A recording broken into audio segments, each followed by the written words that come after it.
At 8:31 local time, in the Strait of Hormuz near Bandar Abbas, two Arleigh Burke-class guided missile destroyers crossed the most dangerous 21 miles of water on Earth. The USS Frank E. Petersen Jr. and the USS Michael Murphy had not come to negotiate.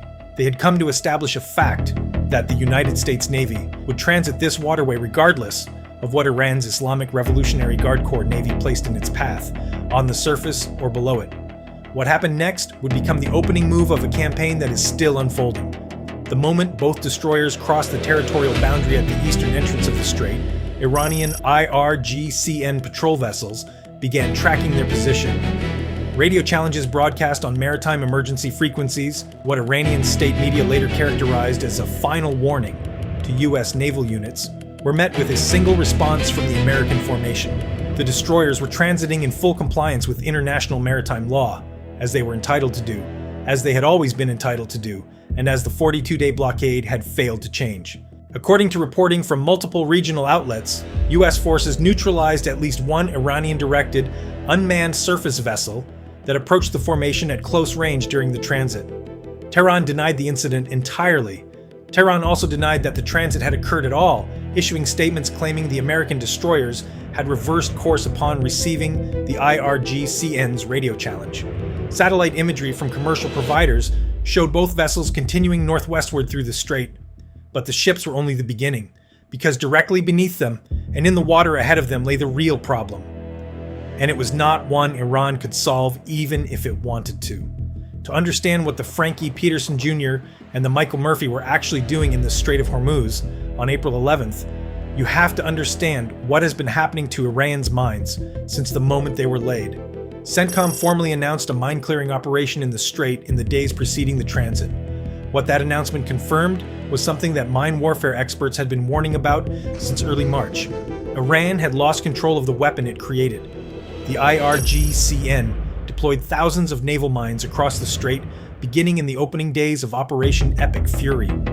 Contact mines, magnetic and acoustic influence mines, drifting variants designed to be nearly impossible to locate once current and tide had moved them from their original positions. They were laid quickly and irregularly from small craft. The same fast boats the IRGCN had spent 40 years building its asymmetric doctrine around, now repurposed as mine layers rather than attack platforms. The problem with laying mines quickly and irregularly in a body of water with the Persian Gulf's tidal patterns is that the mines do not stay where you put them. The Gulf's bottom currents are strong and variable. Contact mines that were laid in the northern transit lane have drifted miles to the south. Mines positioned to threaten warships are now floating at depths, and positions that threaten the very supertankers Iran needs to resume its own oil exports. Iran's mine chart, the record of exactly where each weapon was placed, was never precise, and it has grown less precise by the day as current and wind push each mine further from its logged position. Iran has not simply blockaded the Strait of Hormuz, it has contaminated it, including the approaches that its own oil tankers would need to use if it ever chose to reopen Karg Island's export terminal. The weapon designed to threaten the US Navy is now threatening the platform on which Iran's entire economic survival depends. Then the situation got worse.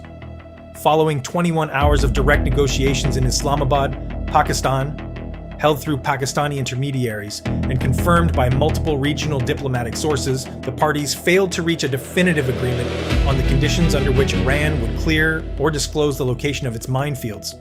US Vice President J.D. Vance characterized Iran's position publicly as a massive mistake.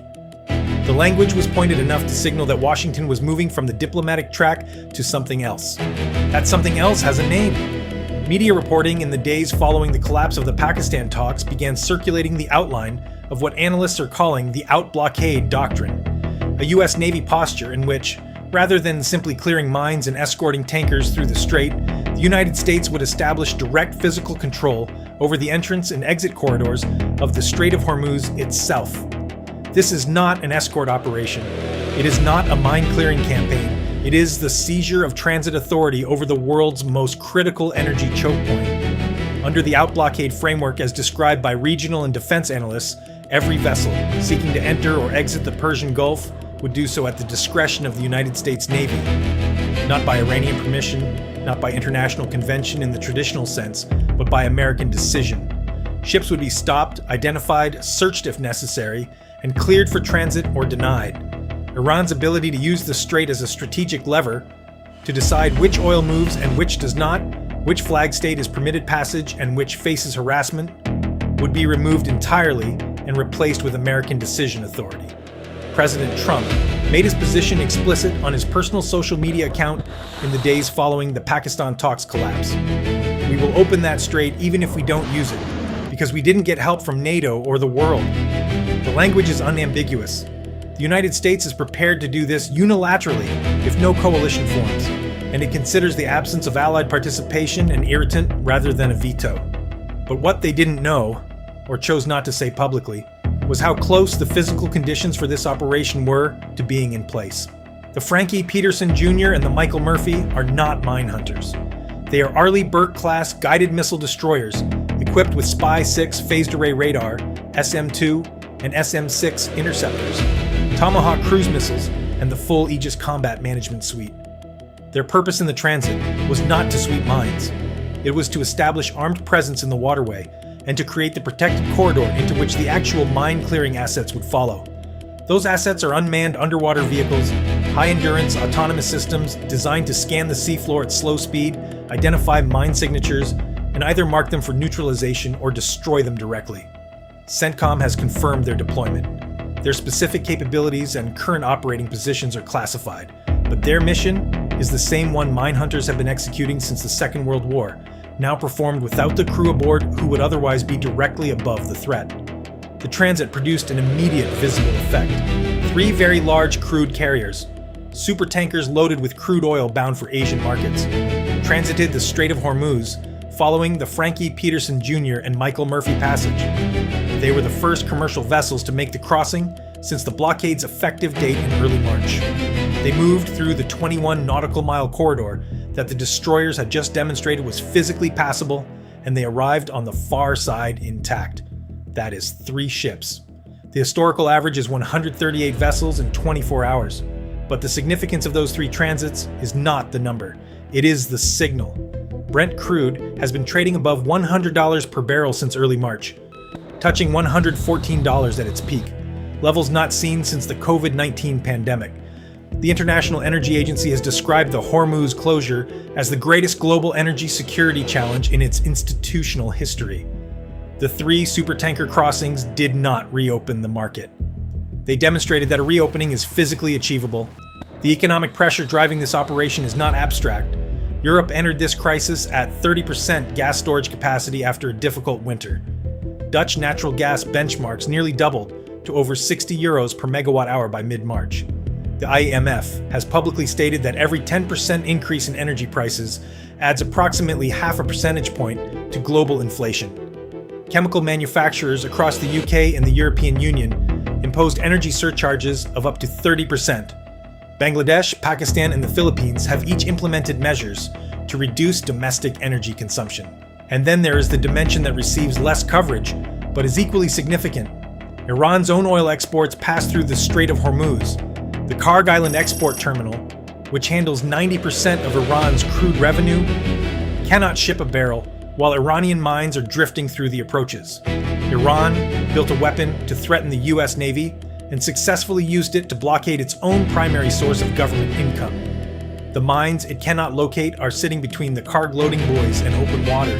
Meanwhile, there is one actor watching all of this with something close to satisfaction: Russia. With Brent above $100 and European buyers scrambling for alternative supplies, the Western price cap on Russian crude has become functionally unenforceable. Energy-hungry European and Asian markets are bending existing restrictions out of necessity, and the resulting oil revenue is flowing into Moscow at rates that Western sanctions were specifically designed to prevent. The Northern Sea Route, the Arctic corridor connecting Asian and European markets without passing through the Middle East, is receiving renewed strategic attention from governments that spent the past decade dismissing it as impractical. Russia has been investing in nuclear icebreakers and Arctic port infrastructure for exactly this moment. The longer Hormuz stays closed, the more attractive that alternative becomes. And the more attractive it becomes, the more transit fees Moscow collects, the more geopolitical leverage the Arctic route generates, and the more the Kremlin's calculus on Ukraine improves. Iran believes it is fighting for its survival using its only remaining leverage. What it is actually doing is executing a strategy that strengthens its primary international patron while permanently destroying its own economic base. Every day the mines stay in the water is a day Karg Island exports nothing. Every day of lost export revenue is a day the Iranian government funds its operations on diminishing reserves. The weapon Iran built to hold the world hostage has become the mechanism by which Iran is holding itself hostage. And the beneficiary is not Tehran. This is the context in which the Frank E. Petersen Jr. and the Michael Murphy made their transit on April 11th. What comes next depends on a sequence of decisions that none of the parties have yet made publicly. If the autonomous underwater vehicles successfully clear a navigable corridor through the northern transit lane, a process that optimistic estimates put at weeks, realistic estimates at months, tanker convoys can begin moving under U.S. Navy escort.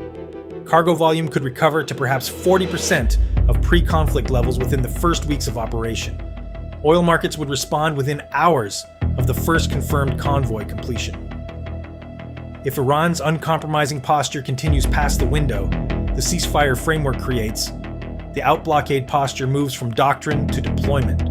Additional Arleigh Burke destroyers, Ticonderoga-class cruisers, and P-8 Poseidon maritime patrol aircraft would establish a physical checkpoint architecture at both strait entrances. Every vessel, including vessels bound for Iranian ports, would be subject to U.S. Navy identification and clearance procedures. Iran's revenue from the 1.5 million barrels per day it exported before the war could be cut to near zero at American discretion, without a single additional strike on Iranian territory. And if the Allied participation that has so far been limited to statements materializes in hardware, the Royal Fleet Auxiliary Cardigan Bay and French Navy mine hunters already positioned in the region, NATO standing mine countermeasures groups, Italian Gaeta-class vessels. The operation becomes a coalition effort with a durability that unilateral US action cannot match. The risks are real, and they have not disappeared. The Persian Gulf at its narrowest is precisely the geometry that Iranian asymmetric doctrine was designed to exploit. Shore-launched anti-ship ballistic missiles, swarms of IRGCN fast boats, shade drones launched from coastal positions with minutes of warning time at 3-mile range. Any American warship enforcing an out-blockade in the northern Persian Gulf operates within reach of every weapon Iran has left. That calculation has not changed. What has changed is the number of Iranian weapon systems still operational. The stakes for the global economy have not changed either. 20% of the world's traded oil, 16% of its liquefied natural gas. The single corridor through which Kuwait, Qatar, and Bahrain have no alternative maritime exit. A closure that the IMF assesses could push the global economy toward recession if it extends past 90 days. The USS Frank E. Petersen Jr. and the USS Michael Murphy transited the Strait of Hormuz on April 11th and came out the other side. 3 supertankers followed. Iran denied it happened. The mines Iran laid are still in the water. The corridor is not open, but it is no longer closed by consent. That is the difference 2 destroyers and a mine-clearing operation made in 48 hours.